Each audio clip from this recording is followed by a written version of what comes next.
زه څوک یم.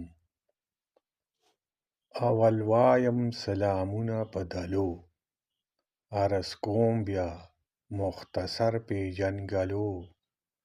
بلی ما دا زمانه روداد په نوم، ښه تعارف مې د اکثرو ته معلوم. صوابۍ کې مې خوږ کلی د انبار، دی بې کچه ښکلی نشته ترې انکار.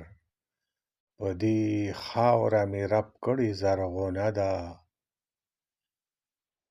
ده زرخیزه ځکه لویه مې سینه ده. زه د پوهې د لار تږی مسافر یم، فخر کړم پې ډېر مشکوره د قادر یم. شوقیه د زړه اظهار له شاعري کړم، موضوعاتو باندې فکر سرسري کړم. عاجزي مې د فطرت یوه ساسه ده، د قدرت په دې تقسیم مې آمینه ده. لرې اوسمه فی الحال د خپل زیږون نه، ژوند بد نه دی مزې اخلم د سکون نه. دا د ژوند مې یوه لنډه شان قیصه وه، روداد ووی هغه پاتې چې حصه وه.